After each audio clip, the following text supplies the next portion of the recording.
Hi everyone, Aaron here for Zollotech, and the iPhone 11 Pro Max has been out for almost 2 years at this point, so I want to talk about its overall design, durability, and whether or not you should pick one up today. And the first thing is its overall design. One thing I really didn't consider when I was using the 12 Pro Max, which I've been using full time, is how sharp these edges are. When you look at the 11 Pro Max with its a little bit older design, it's definitely more ergonomic. And because of that, it's just super nice to swipe between pages. You never have a little lip on the side, and this of course can vary if you're using a case or not, but it definitely makes a big difference and is super comfortable to hold. It also feels smaller than the 12 Pro Max because it's not squared off. It feels like a smaller phone that's easier to hold despite basically the same size display. Now, as far as its overall durability, well, that's one area where it's not as good as the latest phone.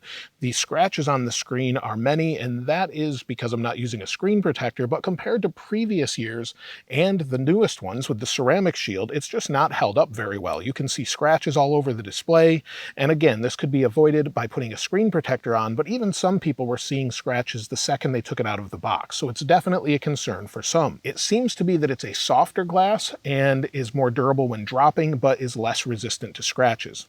Now, as far as the overall frame, it's held up really well. There's no scratches around the outside edge. It seems to have held up really well, and maybe a little bit on the bottom here, there's a few scratches, but that's pretty typical, especially if you have a silver iPhone, and if you're using one of Apple's silicone cases, it leaves the bottom open, so it's more prone to scratching. So that seems to make sense. It's not noticeable on the space gray version that I have, but on others it will be, specifically the silver version where it's a stainless steel that's polished. Now, as far as the camera, there's no scratches on the lenses whatsoever. Whether or not they're 100% sapphire or not is hard to say, but they've held up well. They haven't cracked, they haven't scratched or anything, and I haven't used this in a case the entire time I used it. So it's actually been pretty durable overall. So that part is really great about this phone.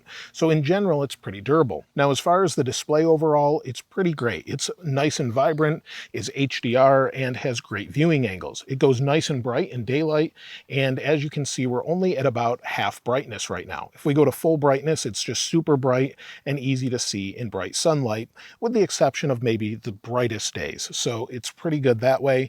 And also, like I said, has HDR. So if we go to one of my videos on YouTube, you'll see I have a few HDR videos, and if we go into that, I'll turn it down. And if I push play, you'll be able to see the vibrance of the display because it's in HDR, and this video is in HDR. So you'll be able to watch videos like this in HDR, and also, like I said, the speakers are okay, but they do distort at high levels. So I'll turn it up so you can hear it, where there's something different about it. So it really doesn't bother my eyes at any brightness level, despite it flickering. And you'll see it froze up there just a moment, but that gives you an idea of what it sounds like. Now, also, I wanted you to hear a little bit more of the speakers in music, not just my voice. So take a listen, as this is a camera comparison I did between all of the latest iPhones.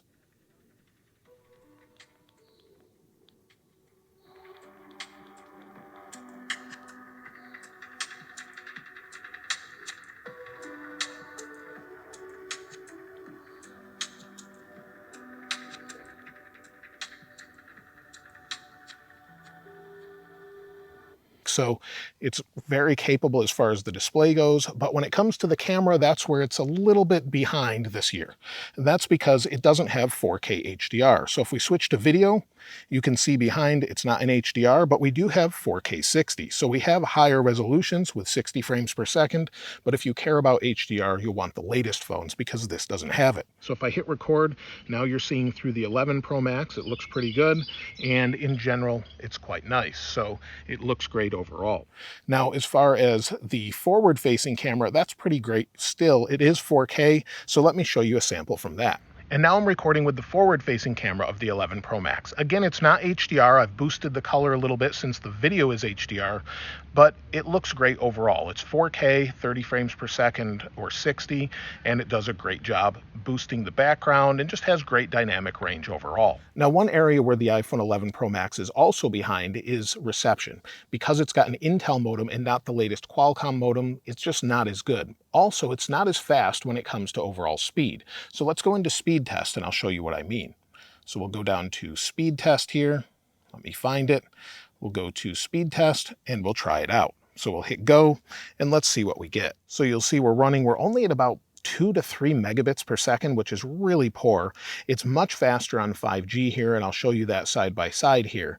So you'll see we're getting 5 megabits per second on 4G, and that's for down. We're only getting under 1 megabit per second up. Now this can vary from time to time based on how many people are using the cell phone towers, but I've seen it hit about 20 megabits per second and about 3 megabits or 4 megabits per second up where I am now. So it's just not great when it comes to that, and reception overall isn't that great. Now, overall performance, though, is fine. In fact, you're probably not going to notice the difference between a 12 Pro Max and an 11 Pro Max unless you're doing something very intensive. So scrolling is fine, just going between different apps, opening apps, going back maybe to music, going to browse.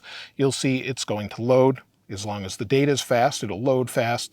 And again, this has to do with data more than the actual speed of the processor, but you'll see once it's loaded, it's nice and fast. So I have no issues there. Performance is great, and it will be supported for years to come. So you'll probably get up to iOS 19, maybe even iOS 20 based on what they're doing these days. We don't really know how long they're going to support it, but they still support iPhone 6s Plus and 6s and SE with iOS 15. So it seems to reason that we'll get updates for many, many years. Now, another advantage it has is it doesn't seem to get as warm as the 12 Pro Max. There's something different between the processors that keeps it from getting super warm all of the time. So that's a good thing. It won't dim the display like you get on the 12 Pro Max as often, although if it gets super hot, it will try and cool itself off by dimming the display.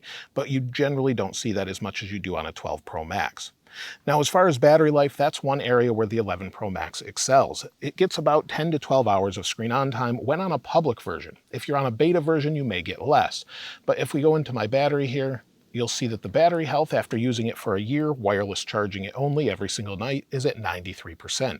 Most people will get about 90, 80% after 2 years is normal, and my general battery use is pretty good. I've been using it 100% today, recording video, and you'll see I used about 25% of my battery, maybe a little bit more, and I had 2 hours of screen on time. But I did have someone send me in their battery, and they're on the beta, and you'll see that they're running TikTok most of the time, and they had 6 hours and 39 minutes of screen on time. This wasn't great since they're on the beta, but on the next day, they used about 60% of their battery life and had 4 hours and 1 minute of screen on time, with 47 minutes of screen off time.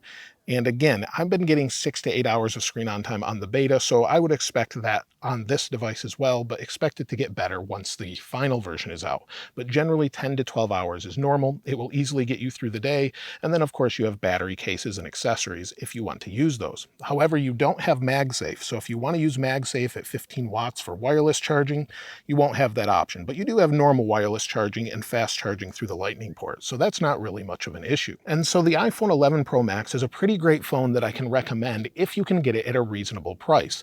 And it does have IP68 protection, but that doesn't mean you should swim with it. I would normally recommend putting it in a waterproof case, as I've dropped mine in the past in just about 3 feet of water, not far from where I'm sitting now, and it didn't survive. So it didn't last, and I had to cover it with AppleCare, so there was a $100 deductible.